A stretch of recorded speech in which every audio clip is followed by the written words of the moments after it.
Today in RPG Boons, we're going to demystify those OSR games, that old school, old style, Express original elevator to hell. strategic. Going down. You know, every time I run my Age of Ruin solo play along series, I always show this list here of all the games that are compatible with the 2-point action system. And when you look at this, are these games really all compatible with each other? I mean, there's literally 5, 6, 7 gaming systems listed here. Are they really playable together? I mean, what is the difference between all these OSR games that we see out there? And this is somewhat of a little bit of a short list. There's a few others that are out there as well. What we're looking at here is the evolution of Dungeons and Dragons, going all the way from the Brunstein all the way to, well, this one only goes to the 4th edition, but in the beginning of the 2000s, we see a breaking point between D&D 3rd edition and all the previous editions. And if you guys know anything about 3rd edition, some people think that game system broke the game, and that's because they introduced a lot of different things, more actions, more things you can do, a lot of free actions. And I think what people did to go against this, to go back to a more simpler, more pure form of Dungeons and Dragons, if you will, they decided to start developing their own games. So how's it possible that all these different old school style games, old school Renaissance, let's not get into it yet. What is so different between Old D&D and all the way up to 3rd edition, or at least right before 3rd edition goes into print? And the answer, I think, is there's really no big difference between those games. Now, we're going to go through some very brief examples in detail, though, of how these games are essentially the same game. So what we're looking at here is what I call the basic bonus to roll on all these OSR or OSR-like games. If you look at some type of racial ancestry that you're going to have, you're going to get a +1 to that bonus to hit based on the amount of points you get. You're going to have ability score maximum bonuses, right? So if you have an 18 strength, you're going to have bonuses anywhere between +1 and +5. In some games, they introduce proficiencies, or you gain bonuses to hit depending on the level. Those range from +1 to +8. And you got to consider those magical items. Those magical items can give you anywhere from +1 to +5. And typically it caps off at +3. Now, the other thing we have to consider is that most games do not go beyond level 8. Most of us stick around between 3 and 8th level. Now, I'm not saying there's not people who play at higher levels, but it's just not a common thing. So what I want to do is I want to demystify these OSR games a little bit by looking at some of these core things, these core mechanics, and really showing that they're not that much different. Now, I couldn't really include all the different games, but you're going to see me shifting through various types of tables, either from the old school Dungeons and Dragons to BX to 1E to 2nd edition to BECME. And then I'm going to be comparing those to Sagaborn, and all of it's not going to be in there. I've randomly placed in tables here and there, but just so you can see how all these are essentially comparable. There's only a +1 or 2 difference between all the different systems. The first thing I want to talk about is how does combat sequences happen, taking your turn during combat. If you look at BECME or BX, there is a sequence of events that has to happen during gameplay. There's an initiative roll, and then based on whichever side wins, you go down this list, literally in order of how to do things. You literally go morale check, movement, misfire, magic spells, hand-to-hand combat, and then the other side goes, doing that exact same process. What we're looking at here is 1st edition Dungeons and Dragons, and you can see they do something a little bit different. You roll for initiative, but now everybody on either side gets to do whatever they want. Somebody gets to do a missile attack whenever they want, a melee attack whenever they want. Basically, it becomes up to the players of how they want to engage in the combat. If we look at 2nd edition, we can see that the combat sequences actually change. Now everybody rolls initiative, even the monsters, independent monsters even, and then depending on who rolls from highest to lowest, they all get to take their attacks. So what we have here are 3 different types of styles of combat sequences that happen. Now, you may have seen variations, especially like when we're looking at here at 1st edition AD&D. Some people have decided to start employing this clockwise order of combat. But this doesn't change anything, because once combat is rolling, you basically have the DM go, use all his monsters and all his beings, and then you have the players basically go back in. Now, the thing about these different sequences of combat is that these don't really matter. What I mean by that is basically you can use any of them or create your own combat sequence of events. So when I talk about my Age of Ruin 2-point action system, you basically can take any of these games and apply that to any of these games, and nothing's going to change in combat. I mean, it might feel a little bit different, of course, because you're doing things in different orders, but you're still doing the exact same combat. You have attacks, the other side has attacks, everybody gets to throw in an attack. But in the 2-point action system, you do get that reaction. Now, when it comes to the OSR games we're looking at here is basic fantasy role-playing games, the white box, and old school essentials. What you'll notice is that basic fantasy RPG mostly plays like second edition, where people just roll an initiative and everybody just, based on high to low, everybody gets to do their attack. If you look at white box and old school essentials, they do that BX Me style sequence of events. Here we're looking at the rules encyclopedia. You can see that does the BX style sequence of events. Here's the second edition. Again, everybody just high to low. And Castles and Crusades also just does everybody rolls and highest to low. Sometimes I think you can gain the biggest insights just by looking at a character sheet. And so what we're looking at here is basic fantasy RPG. We have strength, dexterity, wisdom, constitution, all the basics. Same thing with white box, same thing with old school essentials. And you have those saving throws, those very kind of rigid death ray wands pair. There's no flexibility here. These are the things you need to save for.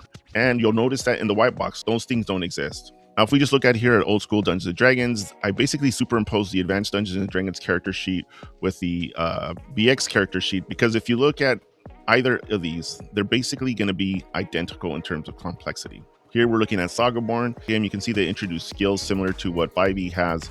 It looks a little more complex, but it really isn't. On the right, we have Castles and Crusades, has basically all the same attributes, ability scores. And when we look at here Shadow Dark, which is a 1e, 5e hybrid, again, you're going to see same level of complexity, same core stats. Now, what about those racial bonuses between all these different OSR games? We look at here Shadow Dark. They do not actually have any racial bonuses in terms of like ability scores or anything like that, but you get +2 to your hit points. Advanced Dungeons and Dragons, you can see here, has the standard plus or minus bonuses and penalties based on your race. This carries on all the way into second edition.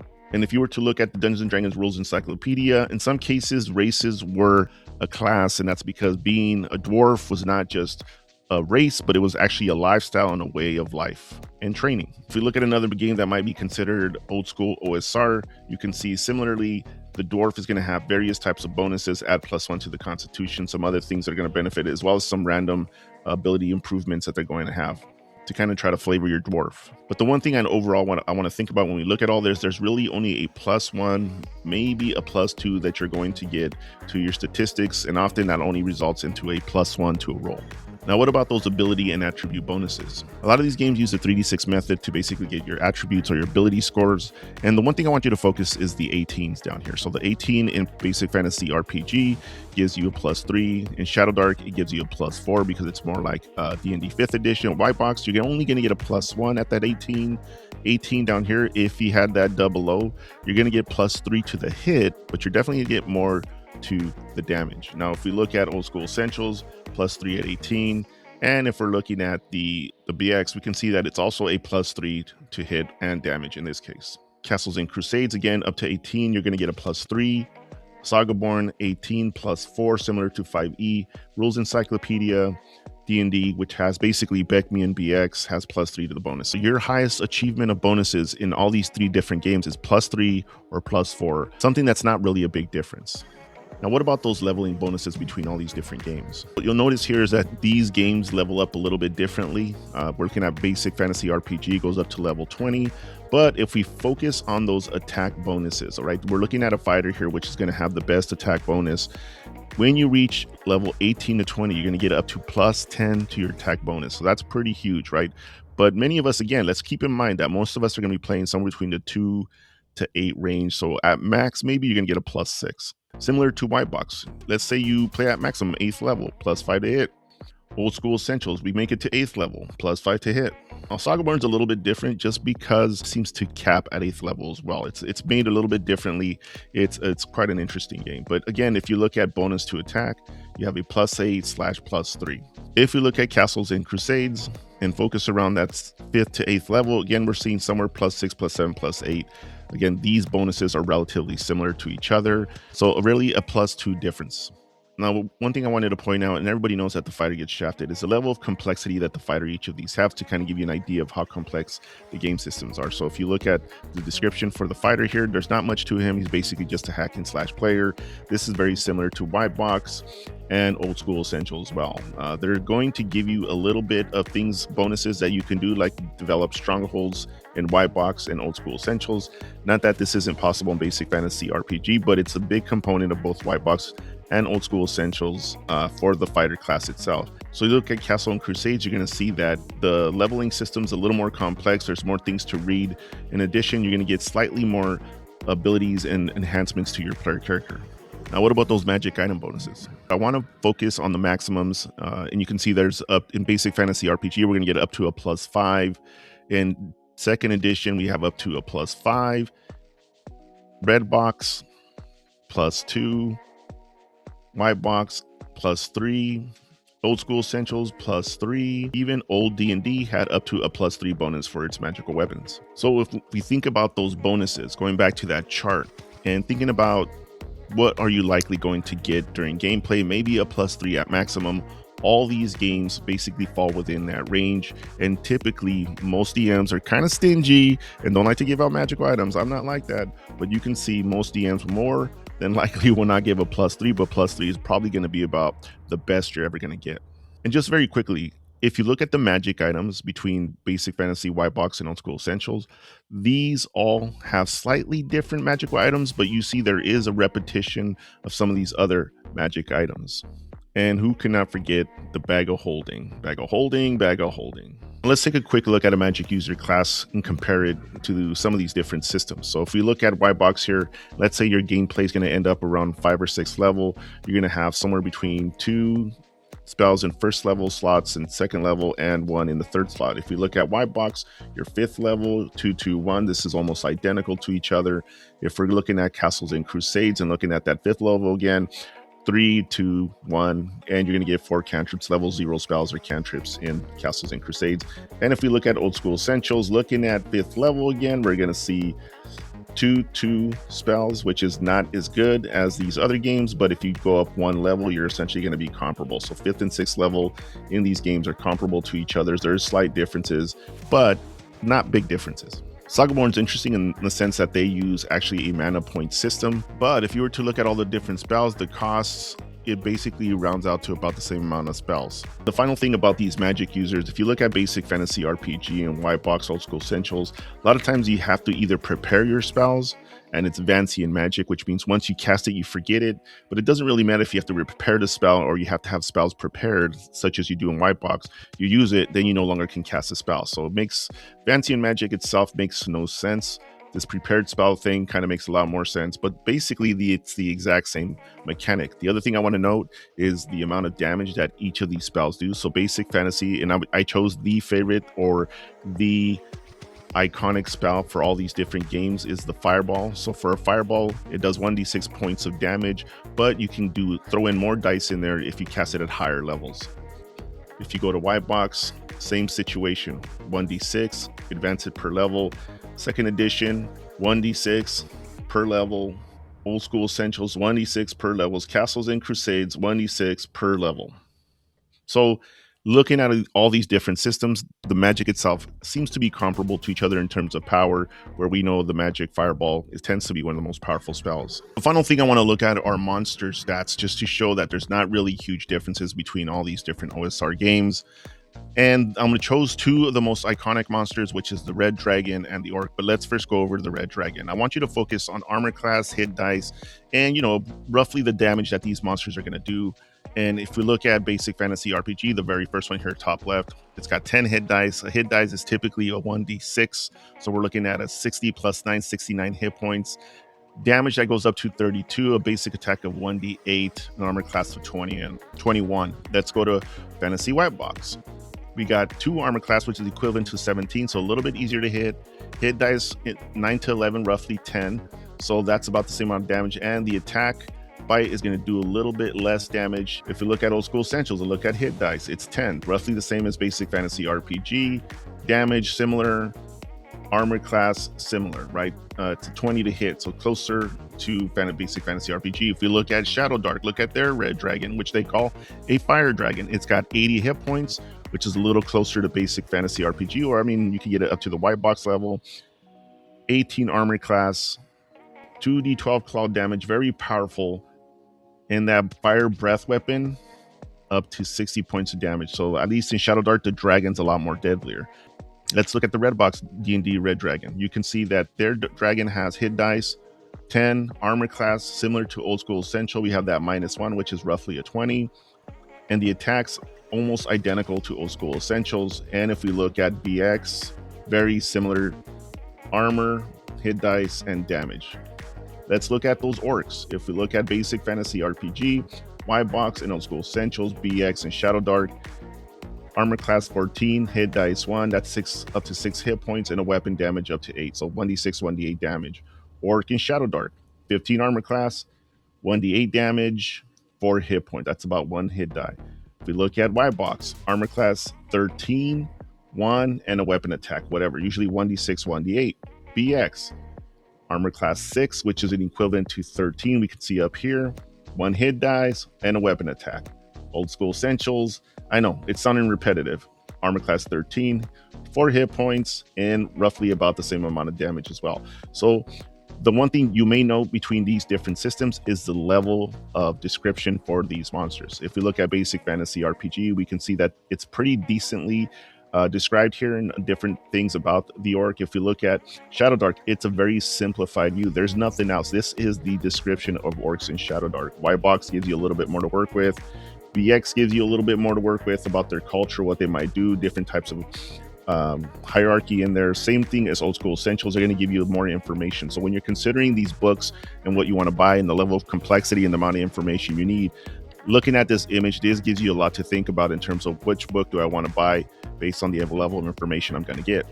So I ask you, based on what I just showed you, what is really the big difference between all these OSR games? It's literally a difference between a +1, +2, maybe +3, especially if you're playing within that range of levels of 5 to 8, which is typically where we go. Sometimes we're even first level. In that case, it really doesn't matter at all. What about those monster stats? What about those spell damages?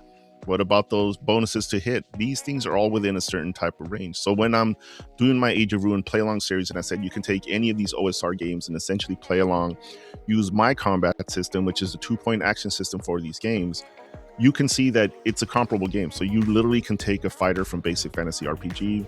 If you're watching this and you play basic fantasy RPG only, or old school essentials, or only the red box, or only Shadow Dark, you can take these characters, these level 1, 2, 3, 4, 5, 6 level characters, and play along. The differences are minute. If you want a little bit extra, maybe do Shadow Dark because it has more 5e mechanics, so you can add some of those ability modifiers a little bit more. But you're probably only going to get a +1 to your attack. So just think about it that way. Now, the final thing I want you to think about is beauty in the eye of the beholder. How much cheddar do you have? Because what system you want to get sometimes depends on these kinds of things. So if you look at basic fantasy RPG or white box, you can see that white box comes in its digest size, it's soft cover, not the sturdiest you can find. And if you look at these other systems, such as OSR, you can get this very hardcover book. This is also the same true for Shadow Dark. So Castles and Crusades hardcover. If you look at here at Sagaborn, it's a soft cover, so it's going to have that paperback. And I've seen people flip over through their pages of their basic fantasy RPG. It's a soft cover.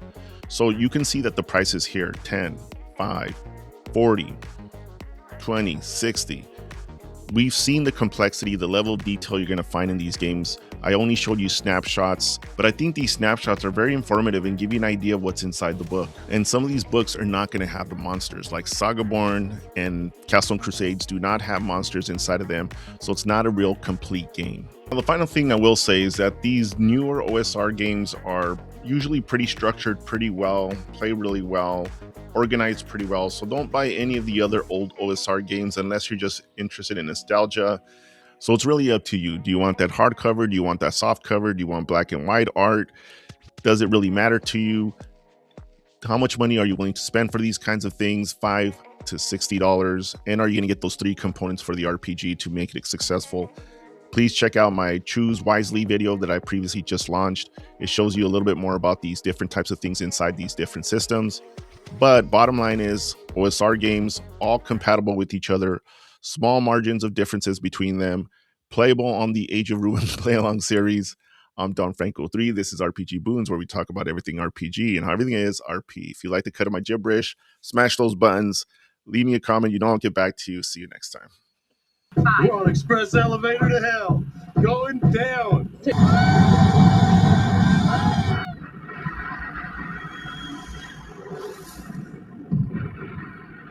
Apply Geomata.